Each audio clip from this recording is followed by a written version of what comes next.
आयुष्य म्हटलं की मरण आलं. आयुष्य म्हटलं की चढ उतार आला, त्याला वयोमर्यादा आली. अवघ्या 50व्या वर्षी ज्या माणसाने इतिहास घडवला त्याचं ज्वलंत आणि जिवंत उदाहरण म्हणजे राजा शिवछत्रपती. अल्पायुष्य राजा माझा दीर्घायुष्य झाला असता, अल्पायुष्य राजा माझा दीर्घायुष्य झाला असता, सोनेरी पानांचा इतिहास अजून लिहिला गेला असता. भगवा गंध भगवा टिळा, भगवा गंध भगवा टिळा, शिवछत्रपती राजा माझा अजून बुलंद आवाज आहे, अजून बुलंद आवाज आहे. ज्यांच्या मनापासून ज्यांना वाटत होतं की हिंदवी स्वराज्याची स्थापना व्हावी त्या राजमाता जिजाऊ, स्वराज्याचे संस्थापक छत्रपती शिवाजी महाराज, ज्या महापुरुषामुळं रायगडावर जाऊन ज्यांनी 3 वेळेस समाधी शोधण्याचा प्रयत्न केला, ती समाधी शोधून या जिथं आपण ज्यांच्यामुळे ते एकत्र जमलो आहोत ते महात्मा ज्योतिराव फुले या सर्वांच्या स्मृतीस अभिवादन करतो आणि मी माझ्या भाषणास सुरुवात करतो. शिवजन्मापूर्वीचा महाराष्ट्र जर पाहायचा झाला आपल्याला छत्रपती शिवाजी महाराज यांचा जन्म झाला हे माहीत आहे, परंतु तो जन्म कोणत्या स्थितीत झाला हे माहीत असणं जास्त गरजेचं आहे. छत्रपती शिवाजी महाराज यांचा जन्म जर बघायचा झाला, शिवजन्मापूर्वीचा महाराष्ट्र जर पाहायचा झाला तर एकूणच झुकल्या मानेचा, पिचल्या मनगटाचा आणि दबल्या मनाचा हा महाराष्ट्र होता. छत्रपती शिवाजी महाराज यांचा जर इतिहास पाहिला तर कुणाला पायपोस उरला नव्हता. दुष्काळानं थैमान घातलं होतं, माणसं जनावरांचा चारा वरपाडू लागली होती, दुष्काळाचं थैमान घातलं होतं. मग या ठिकाणी वेदना संपत नव्हत्या, सल जात नव्हता. मग ह्या अंधारात रोखणारं वादळ कोण येणार, तर या सह्याद्री पुढं प्रश्न पडला होता, कोण रोखणारं वादळ, या जनतेच्या बळीवर सुखाचं चित्र कोण धरणार. मग त्यावेळेस शिवनेरी आसूरला त्या कुशीत घ्यायला तयार झाला होता. आणि यानंतर जेव्हा शिवनेरी आसूरला त्यावेळी झाडं फुलं पानं फळं गजबजू लागली, कोण येणार आहे, तेव्हा तो शिवनेरी राजमाता जिजाऊ यांच्या खोलीकडे पाहत म्हणू लागला, येणार आहे मांगल्य, येणार आहे पवित्र, येणार आहे शौर्य, येणार आहे पराक्रम, येणार आहे माझा शिवाजी राजा. त्या शिवाजी महाराजांचा आज इथं जन्मदिवस आहे आणि तो आज सोहळा आपण साजरा करत आहोत.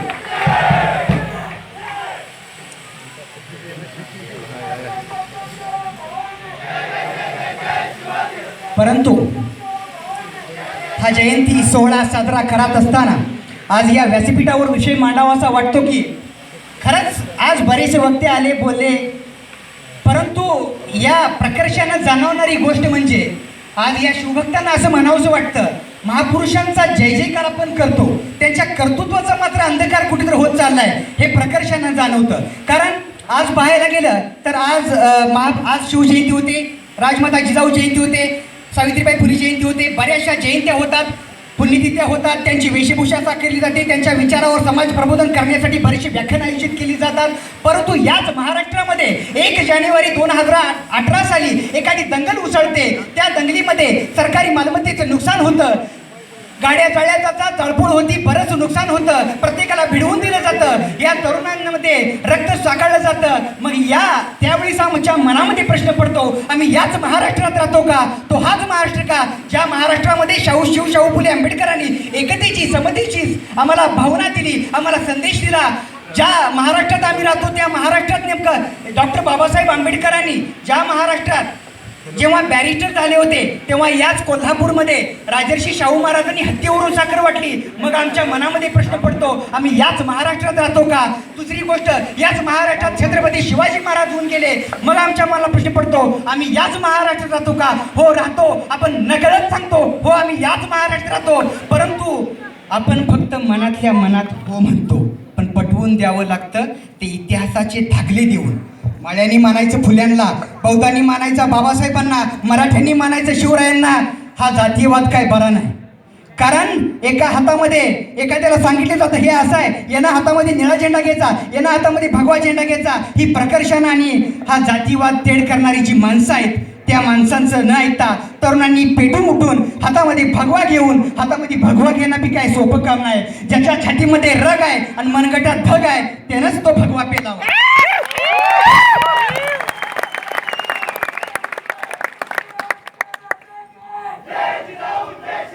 छत्रपती शिवाजी महाराज यांचा विचार, यांचा जयघोष परत सकाळ धरणं प्रत्येकाच्या मुखामध्ये छत्रपती शिवाजी महाराज यांचं नाव आहे, डोक्यावर फेटा आहे, तोंडामध्ये नाव आहे आणि हातामध्ये कायम तोंडामधून घोषणा देतात. परंतु आज या महाराजांना अशी मला दिलगिरी व्यक्त करावीच वाटते. राजा तुम्हाला आम्ही माफी मागतोय. राजा आज तुम्हाला आम्ही जाणता राजा म्हणून आम्ही तुम्हाला डोक्यावर घेतलं, परंतु तुमचे विचार कधीच डोक्यात घेतले नाहीत. छत्रपती शिवाजी महाराज यांना पुन्हा एकदा सांगावं असं वाटतं, राजा आम्हाला माफ करा. राजा आताच्या काळामध्ये 50% आरक्षण दिलंय. राजे स्त्रियांना आताच्या काळामध्ये 50% आरक्षण आहे, परंतु 0% संरक्षण आहे. पण राजा तुमच्या काळामध्ये 50% आरक्षण नव्हतं, परंतु 100% संरक्षण होतं. ही सर्वात जास्त महत्वाची गोष्ट आहे. राजा तुम्ही सांगितलं होतं परस्त्रीला माते समान मानवा. राजा तुम्ही सांगितलं होतं स्त्रियांचा मान करा, त्यांचा सन्मान करा. हो केला, व्हॉट्सअपवर केला, फेसबुकवर केला, ट्विटरवर केला, स्टेटसवर केला, पण त्यांचा प्रत्यक्षात रस्त्यावर कधी आम्ही मान सन्मान केला नाही. ही सर्वात जास्त महत्वाची गोष्ट आणि ती शोकांतिक आहे.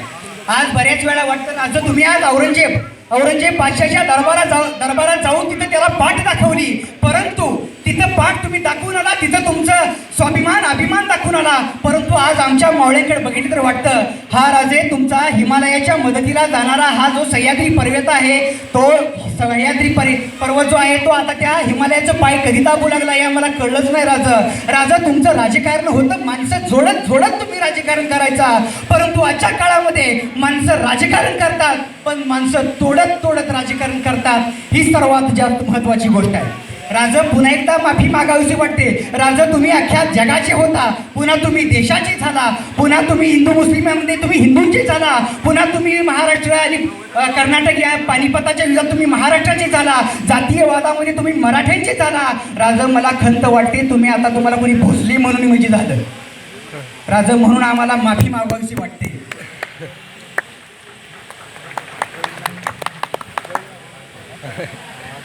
राजा आज तुमचा स्वाभिमान जर पाहिला, अभिमान जर पाहिला, तर आज आमच्या मनामध्ये बऱ्याच वेळा प्रश्न येतो. आज मला सांगा तुम्ही ज्या ठिकाणी जाऊन तिथं पाठ दाखवून तुमचा अभिमान स्वाभिमान दाखवून आला, ती याच ठिकाणी आज पैसे घेऊन देह विकणारी बाई आणि पैसे घेऊन मत विकणारी माणसं काय उपयोगाचं नाही. कारण इथं गरज आहे ती एकता एकजुटी. आपण नुसतं म्हणतो, बाता मारतात सगळेजण. मी स्वतः वैयक्तिक या गोष्टीचा पुरावा देतो की माझ्या डोळ्यासमोर जे घडले तेच मी सांगतो. नुसतं म्हणायचं एकी करावी संकुटी करावी, परंतु याच संकुलामध्ये जयंत्या पुण्यतिथ्या वेगळ्या होताना दिसतात. त्यावेळीच राजे आम्हाला लाज वाटते. तरुणांकडून आमच्या बऱ्याचशा अपेक्षा आहेत, पण अपेक्षा करणार काय, येतात बोलतात पण ते प्रत्यक्षात कोणी अंमलात आणत नाही. ही सर्वात जास्त मोठी शोकांतिका आहे. आम्हाला तरुणाकडून अपेक्षा आहे. तरुण माझा युवक अफू गांजा पिढी बिघडत चालली युवा पिढी असं म्हणत आपण जयघोष करतो, परंतु त्या व्यसन आणि त्या युवकाचं जी लक्षण आहे ती तो युवक भरकटत चाललाय. त्या युवकानं फक्त हेच करावं. त्या युवकानं आज तरुण युवकाकडे बघून म्हणावंसं वाटतं, आज तरुण युवकानं प्रेम करावं. नाही म्हणत नाही, प्रेम करावं लताच्या गाण्यावर, प्रेम करावं सचिनच्या खेळावर, प्रेम करावं निधड्या छातीवर, प्रेम करावं फगव्यावर, प्रेम करावं दीनदलितावर, प्रेम करावं राष्ट्रावर, प्रेम करावं महाराष्ट्रावर, जमलं तर देशावर, आणि हे सगळंच नाही जमलं तर स्वतःवर करावं आणि मग दुसऱ्यावर करावं असं मला वाटतं.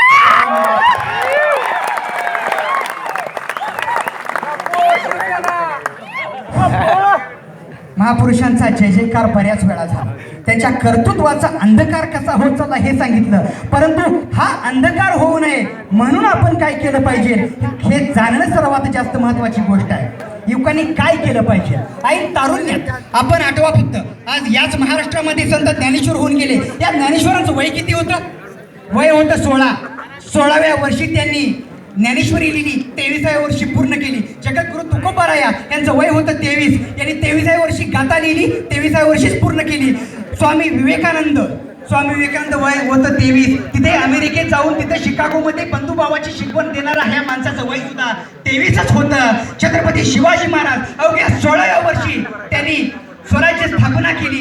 छत्रपती संभाजी महाराज अवघ्या 23व्या वर्षी हा माणूस हा राजा गादीवर बसला आणि आपल्या राष्ट्रासाठी 32व्या वर्षी प्राण दिला, 32व्या वर्षी या माणसानं राष्ट्रासाठी जीवदान दिलं. मग आमच्या मनामध्ये प्रश्न होतो, ही सगळी माणसं कुठली होती? ही सगळी माणसं होती तारुण्याच्या लाठीवरती, तारुण्याच्या काठावरती सगळी माणसं. मग या माणसांचा गुणदोष, या माणसांचा आपण आदर्श आपल्या डोळ्यासमोर ठेवून प्रत्येक व्यक्तीनं, प्रत्येक शिवभक्तानं त्यांचा आदर्श, त्यांचं जे कर्तृत्व आहे ते आपल्या मनामध्ये बिंबवावं असं मला वाटतं. आज भगवा हातामध्ये आपण घेतो, डोक्यावर मिरवतो, परंतु भगवा खरंच छातीमध्ये धग आणि मनगटात रग असेल तरच भगवा त्या माणसानं पेलावा.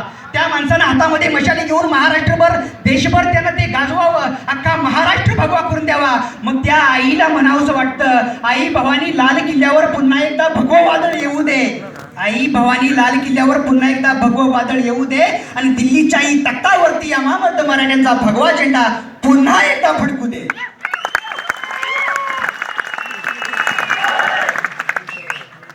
आज जर आमची संघटन, एकता, समता, बंधुता आणि जातीयवाद जर नसताना तर निश्चितच राजा आम्हाला ही म्हणायची वेळ आली नसती. काय? दिल्लीचे हे तख्त राखी तो मराठा, ही वेळ आलीच नसती. जर एकता, समता, बंधुता आणि एकजूट संघटन कौशल्य जर असेल तर आपण मग म्हणू शकतो गर्वानं, अभिमानानं, दिल्लीच्या तख्तावरही बसतील तो मराठा माझा. हे जाणणं, हे प्रत्येकानं मनात बिंबवणं सर्वात जास्त महत्वाची गोष्ट आहे.